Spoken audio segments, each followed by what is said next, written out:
Hi guys, welcome back to my channel Pinky and mom vlogs. So thumbnail అయితే చూసే ఉంటారు కదా. నేను అత్తయ్య దగ్గర అయితే వంట అయితే నేర్చుకుంటున్నాను. ఇదైతే మా రాయలసీమలో ఫేమస్, కానీ నాకు రెసిపీ అయితే తెలియదు. రెసిపీ వచ్చేసి వట్టి చేపల వేపుడు, ఇంకా రొయ్య పొట్టు పొడి అనమాట. సో మీకు కూడా ఎవరైనా తెలియని వాళ్ళు అయితే నాతో పాటు మీరు కూడా నేర్చేసుకోండి. అయితే వెళ్ళిపోదాము. ఫస్ట్ అయితే మనము వట్టి చేపలను తీసుకున్నామండి. వాటికి తోకలు తలలు తీసేశారనమాట. తీసి అవైతే పడేశారు. కొంతమంది అవి కూడా ఫ్రై చేసుకొని నలుచుకొని తింటారంట. తీసుకున్న వాటి చేపలను వచ్చేసి ఇలా ప్యాన్ మీద వేసి ఫ్రై చేశారు.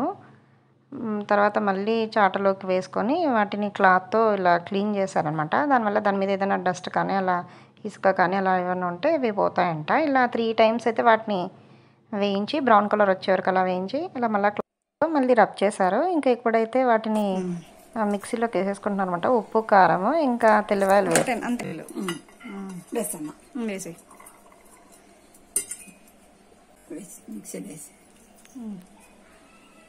మూత ఆడండి తీసుకొని ఎంత ఉంది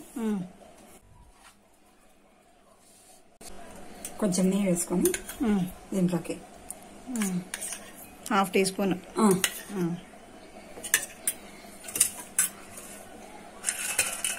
దాంట్లోకి వేసుకొని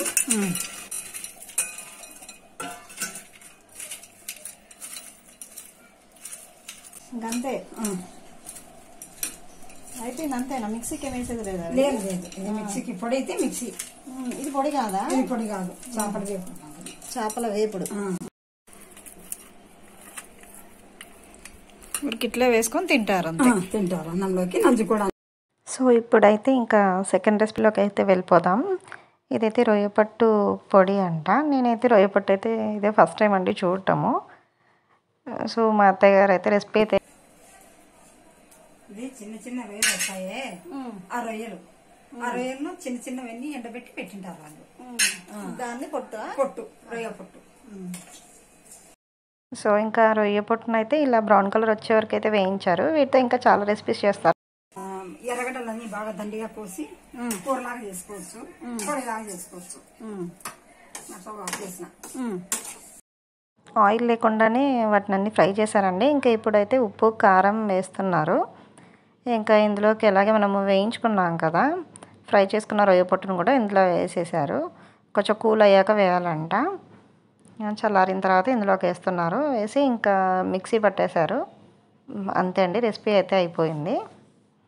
చాలా సింపుల్ అండి రెసిపీ. ఇదైతే కన్నా మనము రైస్లోకి కానీ లేదంటే ఇడ్లీలలోకి అలాంటి వాటికి కూడా తీసుకోవచ్చు అంట. మీకు కూడా ఈ రెసిపీ నచ్చితే ట్రై చేయండి. ఇంకా లైక్, షేర్ అండ్ సబ్స్క్రైబ్ చేయడం మాత్రం మర్చిపోకండి. Thanks for watching.